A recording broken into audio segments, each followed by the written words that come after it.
বসিরহাটের ইছামতি নদীর বাঁধে ধস নেমেছে। রীতিমতো আতঙ্কিত সেখানকার বাসিন্দারা। দ্রুত প্রশাসনের কাছে তারা দাবি জানিয়েছেন যে এই বাঁধ মেরামত করার। আরও একবার আপনাদেরকে জানিয়ে রাখি, সেই ছবিও আমরা আপনাদের তুলে ধরছি। ইছামতি নদীর বাঁধে ধস নেমেছে, আতঙ্কে এলাকার বাসিন্দারা। সেই ছবি আপনারা দেখতে পাচ্ছেন। দ্রুত সংস্কারের দাবি জানিয়েছেন গ্রামবাসীরা। আমি সরাসরি কথা বলবো আমাদের প্রতিনিধি শ্যাম বিশ্বাসের সঙ্গে। শ্যাম, এর আগে আমরা উত্তর 24 পরগনার বসিরহাটের বিভিন্ন জায়গার ছবি দর্শকদের সামনে তুলে ধরছি। একাধিক জায়গায় নদীবাঁধ কোথাও বা বসে গিয়েছে, কোথাও বা ধস নেমেছে। এখনো পর্যন্ত বর্ষার প্রায় অনেকটা সময় বাকি রয়েছে। এই এলাকার মানুষদের যে আতঙ্ক, সেই আতঙ্ক নিরসনের জন্য প্রশাসন কি কিছু ভাবছে? একেবারে নয়, দেখো সেরকম কোন রকম ভাবে কোন প্রশাসনের তরফ থেকে উদ্যোগ নেওয়া হয়েছে এমন কোনো কিছু দেখা যাচ্ছে না।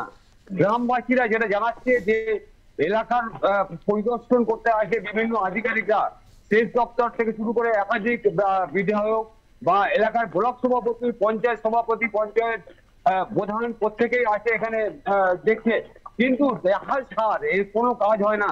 দীর্ঘদিন ধরে এই ধরনের অবস্থা হয়ে রয়েছে। হিঙ্গলগঞ্জ ব্লক, হাসনাবাদ ব্লক, সন্দেশখালী 1, 2, আড়োয়া, বিনাখা, এই ব্লকগুলি নদীমাতৃক এলাকা। এই নদীমাতৃক এলাকা হওয়ায় কিন্তু এলাকার মানুষদের দুর্ভোগের শেষ নেই। অর্থাৎ এলাকার মানুষের দাবি দীর্ঘদিন যে এই নদীর পার, যে আমি রয়েছি যে এখানে দাঁড়িয়ে আছি, যে ইছামতি নদী, আমার পেছনে রয়েছে ইছামতি নদী। এই ইছামতি নদীর যে বাঁধ রয়েছে, সেই বাঁধ সবটাই কিন্তু নষ্ট হয়ে পড়েছে। অর্থাৎ যে বেশ কিছু বাঁধ তৈরি করা হয়েছে কংক্রিটের, সেই কংক্রিটের বাঁধ কিন্তু যৎসামান্য, তাতে করে কোনো কাজ হবার কথা নয়। অর্থাৎ এই যে হাসনাবাদ ব্লকের রামেশ্বরপুর গ্রাম পঞ্চায়েতের এই পালপাড়ায় বেশ খানিকটা বাঁধ কিন্তু বসে গেছে, এবং এই বসে যাওয়ায় কিন্তু একেবারেই এলাকার বাসিন্দারা তারা আতঙ্কের মধ্যে রয়েছে, যেহেতু অনেকগুলি গ্রাম এর সঙ্গে জড়িয়ে রয়েছে। যদি এই বাঁধ ভেঙে যদি প্লাবিত হয়ে যায়, তাহলে এই এলাকার যেসব বাসিন্দারা বসবাস করে, বিশেষ করে নদীর পাড়ে যেসব বাসিন্দারা রয়েছে, তারা কিন্তু একেবারে এই নষ্ট সবকিছু হারাতে হবে তাদের। এবং এই এলাকার যে প্রধান রয়েছে, প্রধানকে জানানো হলে প্রধান কিন্তু একেবারেই পরিষ্কার কথা বলছেন যে ইরিগেশন দপ্তর থেকে বারবার তারা এসছে এবং তারা দেখে গেছে এই বর্ষার জন্য তারা কাজ করতে পারছে না। কিন্তু বর্ষা তো এখন শুরু হলো, এর আগে কি করছিল? এত বছর ধরে প্রতি বছর কেন ওই এলাকায় ভাঙন হচ্ছে, প্রতি বছর কেন মানুষ ঘর ছাড়া হচ্ছে, সেই কৈফিয়ত তিনি কিন্তু দিতে চাইছেন না।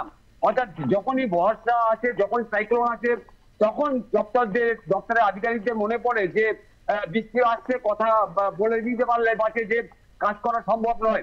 অর্থাৎ কাজ যখন করা যায় তখন কিন্তু তাদের দেখা নেই, তখন কোন রকম ভাবে তারা এই এলাকায় ঢোকে না, মানুষের কথা ভাবে না। অর্থাৎ এখন যে অবস্থা হয়ে রয়েছে এই বাঁধগুলির, বাঁধ ভেঙে যাওয়ার সম্ভাবনা খুব বেশি। অর্থাৎ এলাকার মানুষ যেটা বলছে যে সামনে যে ভরা কোটাল রয়েছে অমাবস্যার, সেই অমাবস্যার কোটালে এই বাঁধ রাখা সম্ভব নয়। তার মানে একেবারে সেদিকে মেঘ দেখতে সুন্দরবনবাসী, এই সুন্দরবনের প্রান্তিক এলাকার মানুষজন একেবারে অসহায়ের মধ্যে দিন মুদ্রান করছে। এবং যে বর্ষা এখন শুরু হয়েছে, এই বর্ষার শেষ হতে দেরি আছে, সেইখানে যদি প্রথম শুরুতেই এই অবস্থা হয়, তাহলে মাঝ পথে বা শেষ পথে কি হতে পারে, যে নদীর বাঁধ একবারই থাকবে না, এটা কিন্তু একবার বলা বাহুল্য। তাই ইমিডিয়েটলি প্রশাসন নজর দিক সেই দিকে, না হলে এই গ্রামের অসহায় মানুষগুলো কিন্তু একেবারেই কিন্তু সমস্যার মধ্যে পড়বে, এমনটাই জানা যাচ্ছে। তবে যতটা সম্ভব মানুষ চেষ্টা করছে যে করে হোক, যে বাঁধ মেরামতি করে যে করে হোক এই গাছ ছাড়াই করার জন্য তারা চেষ্টা করছে, কিন্তু কতটা সম্ভব হবে একেবারে শ্যাম বুঝতে পারছি। নজর থাক, পরে আবারও তোমার সঙ্গে কথা বলবো। এবং রীতিমতো ভয়ঙ্কর অবস্থা বসিরহাটের ইছামতির পাড়ে যে নদীবাঁধ রয়েছে, সেই নদীবাঁধের সেই ছবি আমরা আপনাদের সামনে তুলে ধরলাম। নদীর বাঁধ কার্যত একেবারে বসে গিয়েছে বা ধসে গিয়েছে, যেটাই বলুন না কেন। এবং রীতিমতো আতঙ্ককে সঙ্গী করে সেখানকার নদী পাড়ের বাসিন্দাদের জীবনযাপন করতে হচ্ছে। প্রশাসনের তরফ থেকে ইতিমধ্যেই সেই জায়গা দেখে যাওয়া হয়েছে, কিন্তু কাজ কবে শুরু হবে সেটা এখনো পর্যন্ত জানা যায়নি।